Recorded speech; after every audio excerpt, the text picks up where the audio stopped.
ભાવનગરના મહુવામાં ધોધમાર વરસાદ ખાબક્યો, જેના કારણે ભાભળી નદી ગાંડીતુર બની છે। મોટા પીપળવા ગામ બેટમાં ફેરવાઈ ગયું। રેલવે નીચે આવેલ પુલ પાણીમાં ગરકાવ થઈ ગયો છે। તો ભાવનગરના મહુવા પંથકને પણ આજે વરસાદે ગમરોળ્યું, જેના કારણે સ્થાનિક નદીઓ ગાંડીતુર બનીને વહેતી થઈ છે। મોટા પીપળવાની ભાભળી નદી ગાંડીતુર બની અને મોટા પીપળવા ગામ તો જાણે કે બેટમાં ફેરવાઈ ગયું છે। જોકે હાલ તંત્રના કોઈ અધિકારી દેખાયા નથી। લોકોના ઘરોમાં પાણી ઘૂસી ગયા છે। જનજીવન જાણે કે થંભી ગયું છે। ગામ નજીક આવેલા રેલવે નીચે આવેલ 20 ફૂટ આવેલા પુલ પાણીમાં ગરકાવ થઈ ગયા છે।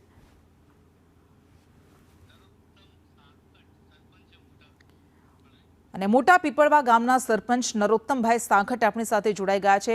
નરોત્તમભાઈ, કેવો વરસાદ વરસ્યો અને કેવી સ્થિતિ છે, કેવી હાલાકી પડી રહી છે આપના ગામમાં? સર, મારા ગામની અંદર છે ને ભામળેશ્વર નદીને અતિશય પૂર આવતા પાણીની અંદર બંને ગામ અને પ્રોટેક્શનની અંદર બંને પાળા તૂટતા માણસોની અંદર ઘરની અંદર પાણી ઘૂસી ગયેલા છે।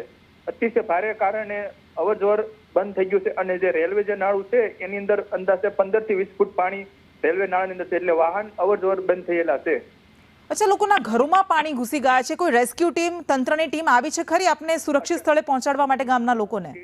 અત્યાર સુધીની અંદર મેં ટીડીઓ સાહેબને, તલાટી કમ મંત્રીને રજૂઆત કરી છે, પણ હજી સુધીની અંદર કોઈ વ્યક્તિ આપણી પાસે આવેલા નથી સર। અચ્છા, ક્યારથી વરસાદ વરસવાનો શરૂ થઈ ગયો હતો અને આપના ઘરોમાં, આપના ગામના ઘરોમાં પાણી ફરી વળ્યા?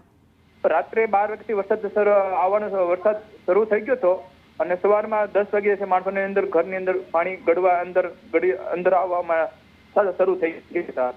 અચ્છા નરોત્તમભાઈ, ગામ લોકોની હાલત કેવી થઈ ગઈ છે? કારણ કે ઘરવખરી પાણીમાં તણાઈ ગઈ છે। આમાં જમવાનું કેવી રીતે બનાવવું, રહેવું કેવી રીતે, બધા જ સવાલ ઉભા થાય ને।